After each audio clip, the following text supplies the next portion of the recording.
Come on in, people, come on in, folks, come on in, everybody. You see me? Is Jamaica a lost cause? I think it is. I know badness is everywhere, corruption everywhere, but yo, it just... Every day it's a new thing in Jamaica. Every day you wake up. When I think Jamaica cannot get any worse, the next morning you wake up, you was like, oh, yesterday I was so wrong. If it's not the scammer, it's the banking system. It's not the banking system, it's the politician. Now you hear that the Prime Minister, Mr. Wallace, incorrupt. But is that a surprise? You hear about that, my friend? You hear about it? No, I haven't heard anything about the owners being caught up in any. Yeah, it's some guy who was this construction firm. Wallace would give him some contract and he would, wash some money and send it back to Wallace. But all the politicians do that. Every one of them corrupt. Until somebody prove me wrong. You see me? Current Spencer with his bullshit from Michael Manley to Siaga, all of them. You understand? You ever vote? No, I have never voted. All right. You think Jamaica is a last cause? Tell me.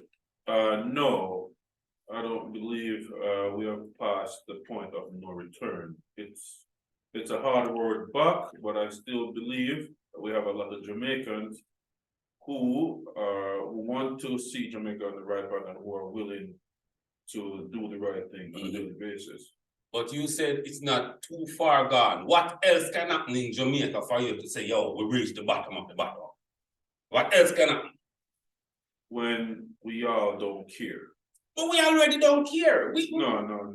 You don't see it. You don't see it on the TV, you don't see it on the radio, but there are many here in Jamaica who worry about the future of the island, who want to see it better, but you just don't see that on the mainstream media. Salute to Jamaica young police. But no, Jamaicans are so desensitized to killing. When you see the videos, because now everybody have a phone. When a killing happen, they film it. And they put it up on certain websites, you can go and see it. You can see people head opening too. You see me? Pure head shot. No. And people just walking. It's sad to say, but people just walking and commenting, and it's only 2 hours news. But the thing about that is, how many phones are in Jamaica? Millions. It only takes one phone to take one video and everybody can see it. So it doesn't mean that everybody in Jamaica will just take a phone and video it. Maybe just 1 from 1,000 will do it. But still, that one video will make it to everybody, and then it becomes mainstream news. So it looks as if everybody is desensitized to it, but not everybody has the heart to see a dead man on the floor and take out a phone and video it. It's everywhere. The video is floating everywhere, and it's not only one person who take it. But I understand what you're saying. But the people seeing it, yeah, those who commented on it online, saying the same thing. A lot of them did. Okay, now you see a video in Jamaica, some without head. I am desensitized and say, oh, where this happen? No. You see me? That's my first reaction. Where this happen? No. In certain countries, seeing a man without head is not normal. It's weird. Yeah? And it will be some shock. It will get a shock value from you. It's just like, yo, your reaction wouldn't be just, oh, glaze over it. But in Jamaica, the kids are desensitized to it because they walk, and it's not just today or last year it's happening. Kids going to school back in when Klansman was at its prime and walking past head on the floor with candle around it. You see me? You can imagine a 6, 7, 8-year-old going to school and see a head on the floor. Well, at that age, I'm not sure they're sensitized to what that is. But if they see it every day, sooner or later, they grow up in that environment when they get to like their teenage, it's gonna be like nothing, And when you compare it to someone who did not grow up in that environment when they see a dead person, and then teenage years it'll be like cringe, shocked. It's not cringe, it's not shock. But would you invest in Jamaica? If you have, say, I don't know, hypothetical, but you know, as an individual, you do some lottery, the lottery here, the legal lottery. You buy a ticket, yeah, and you win. Say you win 250,000 euro, which is not difficult to do. There's a lot of people with it. And almost every month, 2, 3, 4 person win that amount over here, isn't it? And yeah. you the lucky guy and you win that. Would you invest in Jamaica? Business-wise, no. Why not business-wise? Because, as I was telling you earlier, that thing, based on what I'm seeing and what I'm hearing, maybe it's because of my own fear, but that could cost you your own life just to invest in there. But in terms of investing, I would like invest in education, because for the country to get better and provide an environment where business activity can thrive, we have to have a society that thinks critically. So we have to invest in education first. Because how can you invest in education from here with your 250,000? I don't think it's that hard. First, if I can basically provide the younger generation or even adults themselves with a environment where they can learn a skill, they can develop themselves, they can leave there with some type of knowledge or skill to. Yeah, but will they come? Will young guys show up to your little program that you make? Actually, and this is where my hope lies, in that yes, they want to see themselves in a position where they don't have to depend on anything violent or do any wrong deeds to get by. Listen, and your age group that you would want to attract is in the teens. No, I would say from 40 years down. 40? Yeah. No, you're only selling unicorn. I can't serve you. No, Unicorn. Listen, a 40-year-old in Jamaica, but he's still young. I understand. He's still young. I understand what you're saying, but if you cannot curb the youth, the Jamaica will never change, and the youths are being influenced by their community, their parents. Exactly. Now the children grow children, an 18-year-old with 2 kids. You understand? Having children from the 14 and 13. They cannot grow a child the right way. But as you said, it's a community, right? So a community where but that's the thing. So if we can get all the people who are involved in the community from old to young, once we start curbing the older and then the middle age and then the young, it will get better over time. It's not going to happen overnight. But okay, all that sounds cute. But all right, you would do the educational route. Yeah. Let's say the business route. You know why you wouldn't do a business and why I would never do a business in Jamaica. Why? When pertaining to like supply service to certain people. And by certain people, I mean just John public and a whole. First, you go to Jamaica, you acquire a piece of land, yeah?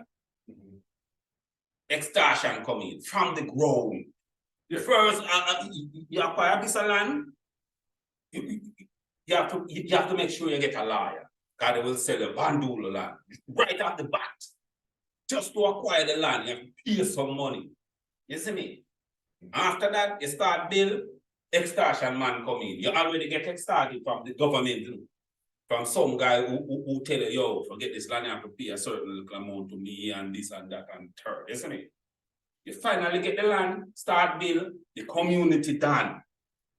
Imagine you know as a 50-year-old man go back to Jamaica, returning resident. You see a 15-year-old guy come to you, a little boy. Yo, the dance set. That is the reality of Jamaica, you know, the dance set. You need something, blah, blah, blah. If you're bad looking, you might pay that guy, and then you need to pay him another dance show.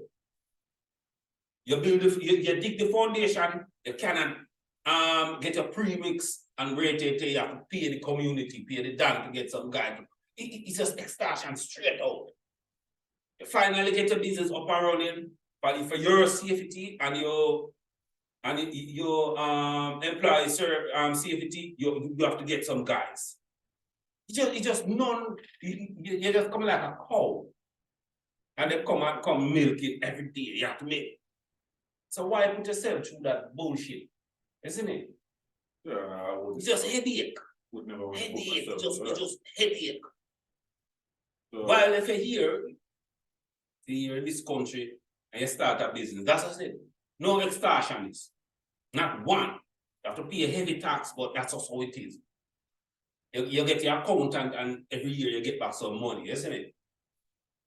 But in Jamaica, you don't know who to trust. Because the corruption starts from the top.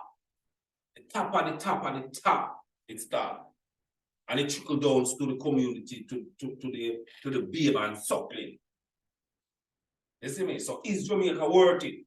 No, Jamaica worth it. To be honest, I see people who say online that they're not going back to Jamaica in America for 20-something years. They just give Jamaica a pause and just erase it totally. Well, I would never want to tell myself that my home country is the last stars. I'll believe in hope until the day I die. Yo, believe, yeah, it sounds cute when I say believe, but the reality. I mean, but that's the thing. I'm not dismissing reality. No, I just want to see it in Jamaica in a better place, you know. And like, I want to see it also, but we have to face it. And gone are the days when